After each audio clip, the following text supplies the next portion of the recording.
Another story that I wanted to talk about, and I wanted to especially get Chris's take on this because he tweeted about it, is this thing with Bethesda, Todd Howard, Pete Hines, and this idea of, Xbox exclusivity. It's been confirmed. It was confirmed really months ago, but obviously reconfirmed again. Games like Starfield, Redfall, etc. are going to be exclusive. The Elder Scrolls 6 in the future. Hines apparently said to GameSpot, Pete Hines. So Pete Hines was the longtime marketing lead at Bethesda, obviously works for Bethesda still.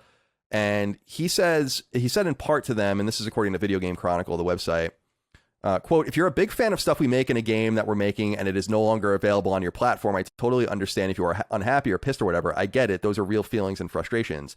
I don't know how to allay the fears and concerns of PlayStation 5 fans other than to say, well, I'm a PlayStation 5 player as well, and I played games on that console, and there's games I'm going to continue to play on it. But if you want to play Starfield, it's on PC and Xbox.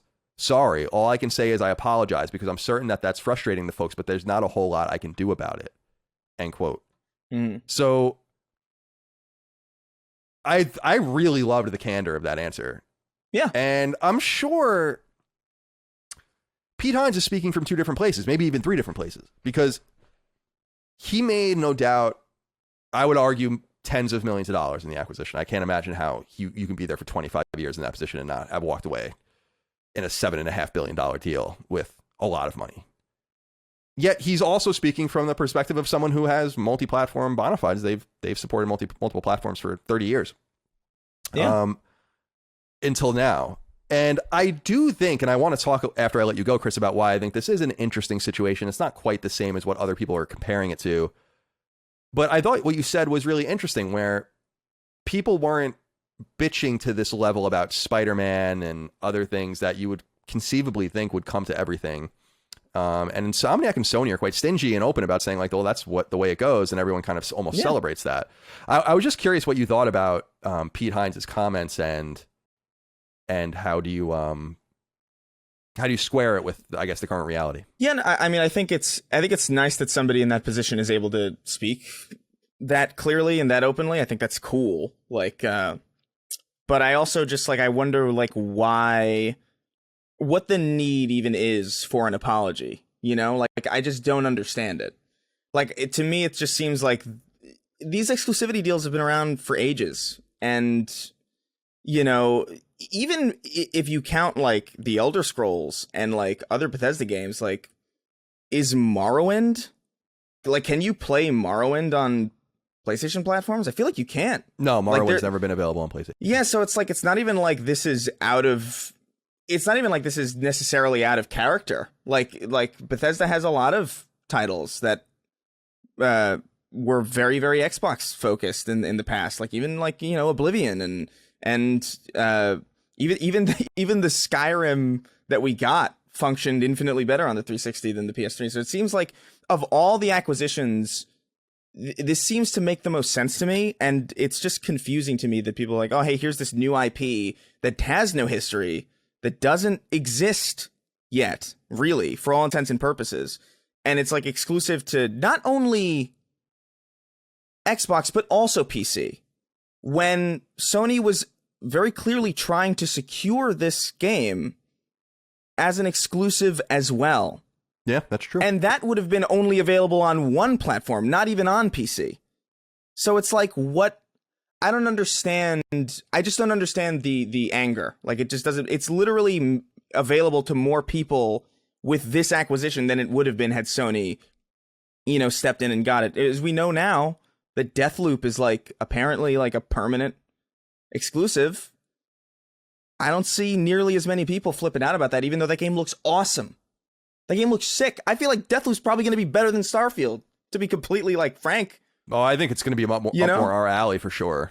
Yeah, I agree. I agree. So I think what you're totally right too, Chris, about Morrowind, and this is forever in the industry. Yeah, I don't know. It's just weird to me that I understand at a base level being disappointed, that sucks, but I just the vehement nature of it, the fact that enough of a shitstorm was started to warrant an apology in the first place. it's very weird. It's the same. It reminds me of when oh my God, was it Days Gone, or what was the PlayStation game that came to PC? The Horizon. It was like when Horizon came to PC and people were like flipping out. It's like, how dare they put it on PC, and like, and you compare that with the Halo series coming to PC, and everybody was flipping out. They were like celebrating, and everybody was like ecstatic. Like, people had wanted this for so long, and I just feel that, I love PlayStation, and I love this platform, and like the PS1's like probably like my favorite console of all time. I love that machine with like all my heart. All those IPs are still really important to me. But like, I feel like there's a weird protectionist kind of like spirit in the audience that is just very unbecoming and very like kind of annoying. Like, I just don't understand where this is coming from when everybody else has dealt with this for so long. Well, I think you're right, but I think that maybe you answered your own question, is that it's kind of new for this fan base.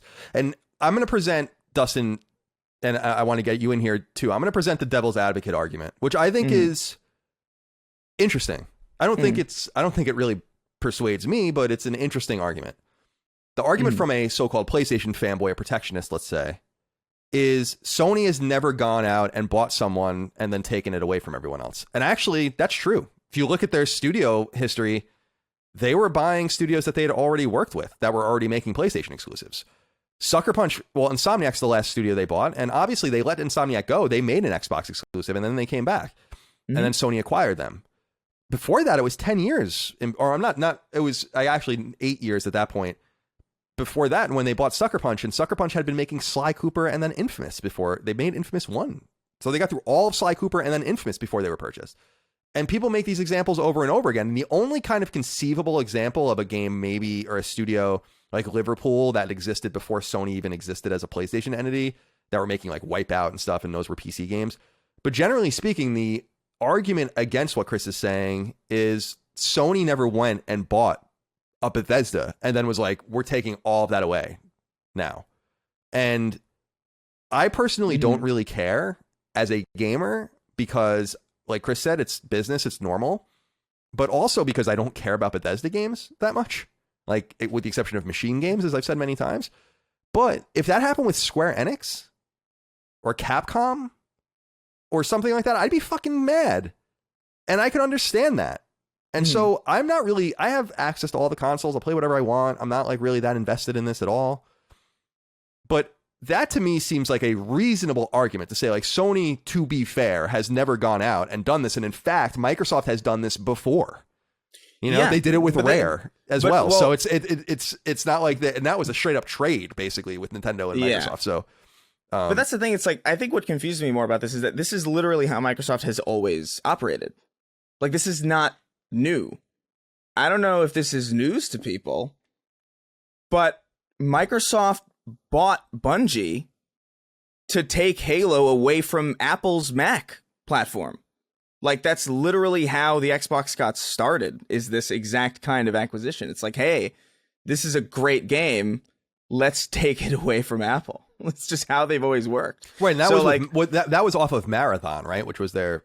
That was, Marathon. Bungie used to make Mac exclusive, like, PC, like, computer games. And then Microsoft swept in and stole them for the Xbox. And then, like, that's the reason why they're still around today. And like, I understand what people are saying. Like, I understand, like, this is a different scale, too. Like, Microsoft is way bigger, so they can afford to do this. In no doubt in my mind that if the size of these companies were reversed, Sony would be doing the same thing. Like, because it just makes sense. They're doing it on a smaller scale, as we talked already about. Like, they tried to secure Starfield behind closed doors as like a individual game, and they're free to do that. And they did it with Deathloop, and they did it as in a timed capacity with Ghostwire, and they're doing it in a timed capacity with all these Final Fantasy games. Is Final Fantasy VII Remake even available on Xbox? I have no idea. I don't think so. Is something like Street Fighter? Yeah, that's like Street Fighter 5 is just completely off that plan. Like, I don't know.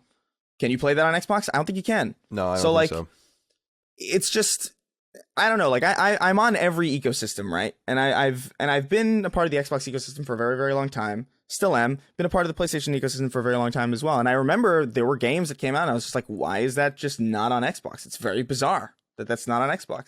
And I understand that Spider-Man is like an Insomniac thing, but there's never been an exclusive Spider-Man game unless it was something made specifically for, like, I don't know, maybe like a oh my god, a Virtual Boy Spider-Man game that would like not work on anything else, you know what I mean? But Spider-Man has a huge history of being multi-platform, and then all of a sudden just this AAA Spider-Man game is just not available to like the majority of people. Like, it's just, I remember thinking like, oh, that's kind of annoying, but I remember that kind of subsided pretty quickly because it's like, whatever, it's Insomniac, whatever, they're working on it. And it's just weird that people can have that response to that, but when it's like, hey, here's Avowed, here's the next Obsidian game, here's the next whatever game, it's being funded by Microsoft now it's a problem. It's just like, this is just how the industry works, and I understand it's disappointing, but like, these games are also coming to PC. They are made available on more platforms with this acquisition than they would have been if Sony had taken them. I think you're absolutely right about that. That's the way to look at it. That's, in my opinion, the way to look at it. I think you're right. By the way, I think it's to your point. You mentioned it several times. There would have been an almost celebratory nature if Starfield was scored by Sony, and obviously, as I said on last week's show, Sony saw the game and was impressed enough by it to try to chase it. Mm-hmm. And they don't have the money to go out and buy studios, really. And it's to support your claim, by the way, it's important to note that Spider-Man was made by Insomniac when Insomniac was still second party. So this was an even stranger deal. Dustin, let's bring you in and see how you feel about this whole drama and Pete Hines's seeming. I thought Pete Hines was very classy about it. What else are you supposed to say? Yeah, and I thought it was weird that he had to go. I mean, I understand because it's the internet that he had to go and clarify his apology. That it's just like he wasn't apologizing for Microsoft's business. He was just like, hey, this is disappointing. I'm sorry that this is disappointing. I think that's a classy move. The one thing I will say, Colin, is that you put in the devil's advocate of like, oh, well, Sony doesn't go and buy games to take them away. That is true, but only in the fact that Microsoft goes and has bought games that have already been announced with no platform and then made them exclusive. We saw that with Starfield, which Sony was going to do that. So that's already kind of like, But like, think about Final Fantasy 13, multi-platform, that whole trilogy, multi-platform. Final Fantasy 15, multi-platform on launch day. And then suddenly Final Fantasy 7 Remake, exclusive. Final Fantasy 16, exclusive. Those games were bought. And though they weren't announced for Xbox, they're being taken away because they went and bought the rights. We saw a precedent for the last decade of Final Fantasy games releasing on Xbox on launch day, and now they're not. So Sony has done that exact same thing. It's just they weren't announced beforehand. Fair enough. So, which I know you were just playing devil's advocate. Yeah, well, that's what I'm trying to play. Yeah, I'm trying to play devil's advocate because I see that argument, and I think it is somewhat compelling, right? You're right in the sense that Final Fantasy 16 was in development. Sony has and has for 25 years with Square Enix. Remember, their marriage during the PS1 era gave us Final Fantasy 7 and allowed Squaresoft at the time to put up their full vision, which was impossible on the N64. They really came to their rescue. And so I think there's a lot of respect there and mutual admiration, which is why Square is willing to do this. And I think the same exists with Nintendo. I don't think Square has any love for Microsoft in a lot of different ways. I think it's cool that they bring their games later to them or whatever. But people say in these devil advocates conversations, well, Sony should go buy Square Enix and just take everything. And I'm like, no, like that sucks. Yeah. Why would you want to like, that's an eye for an eye kind of shit, And I'm saying that just from the audience's perspective. That would be a great move for Sony to go and buy Square Enix. I think that would be awesome actually for Sony to do that for them, but I don't want to see that because that just cuts everyone out and it sucks. We have to also blame, I think, a little bit Marvel and Disney, by the way, for Spider-Man. When we're talking about Insomniac and Spider-Man, Marvel and Disney are going around and getting exclusives all over the place. So Indiana Jones is clearly going to be an Xbox game, and that's going to be their answer to Spider-Man in terms of pound for pound shit. And that's going to come out when the next indie movie comes out. Probably it's going to be huge. So I think what I said to you, Chris, on Twitter is what I think is the most lucid comment one can make about this, which is sometimes the shoe is on the other foot. Mm-hmm. Sometimes that just happens, and that's it. Dustin? I want to hear. I'm very intrigued by this write-in from Sean. The very next one. Do you want me to read it? If you want. Do we want to get into this? I have some thoughts about this. Yeah, well, you want me to present it, and then what do you want to present it? I'll present it. Your sultry voice will present it well. Yeah, let me host, Dustin. Let me host. I'm sorry, I'm excited. Sean Kelby wrote in and said on Patreon, of course, like you can, says, "Hey guys, I was wondering how do you guys interpret Todd Howard's comments on his feelings of Starfield not being on PlayStation? He said, in quote, and this is in part, of course, quote, well, I will just say I want everybody to have the ability to play it in some fashion, end quote. I feel like people have got to let this go, though. If it's going to happen, it's going to happen way after Starfield comes out. We're talking about 2024, maybe. It's like, I don't know, Dustin, you seem maybe a little more bullish on this than I am. Well, I don't know. It's weird that he cut himself off. Like, it could be something as minimal as the fact, like, well, we're still making a cloud version that if you have a controller and the app on your TV, which is something they've talked about, you'll be able to play it. So maybe he was going to say something like that. Maybe he was going to say something like, well, we're still making Elder Scrolls for PS5, which, here's the thing. I'm not going to plant my flag in this. I'm not. So whatever happens, whatever announcement, you don't need to come after me like you did to Colin, like, Sony pony, whatever. I think Elder Scrolls Keep it to the thread, by the way. I took the L and made a thread for you to insult me. That's all I ask is you keep it to that thread. No, impossible. Jesus. Anyway, go on. I think Elder Scrolls will still come to PS5. That's personally. Possible. I mean, I don't know. It's just, what do you think of that, Chris? Do you think Todd was about to say something? I don't know. Like, it's I cut myself off a lot. I feel like it's probably like nothing. I feel like it's one of those things where it's like you start the sentence just to get the mind working, and then you figure out what you're gonna say afterwards. I do that a lot. So I don't know if I'd be willing to read all that much into it.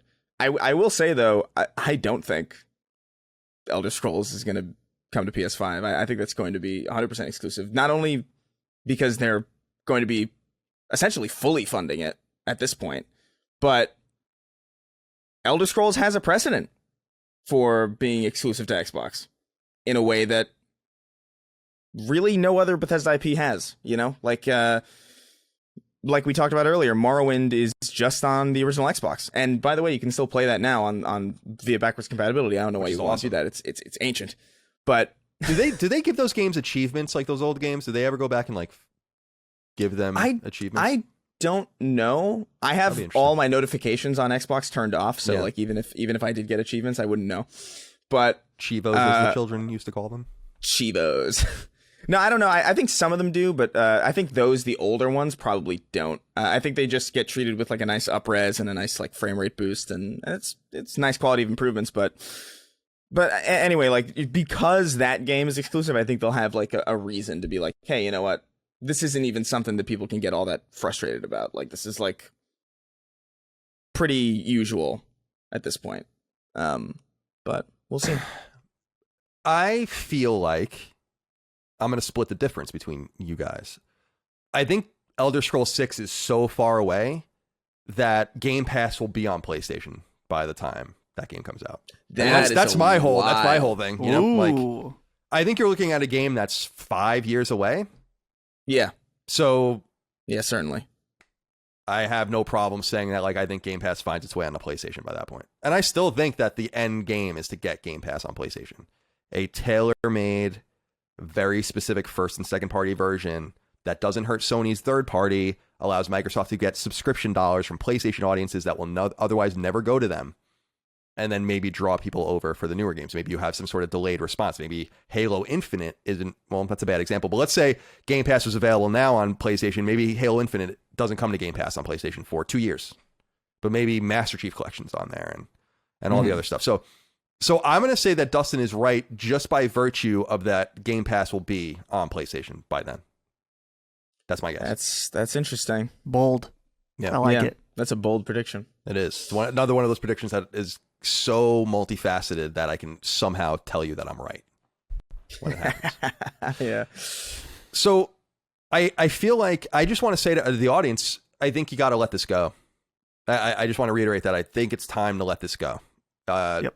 It's fun. I love the hypothesizing. I love the corporate aspect of it.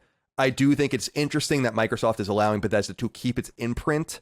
I think that means that there is some intention to get some of their games out on other platforms. I just don't think it's going to be Bethesda Game Studios games.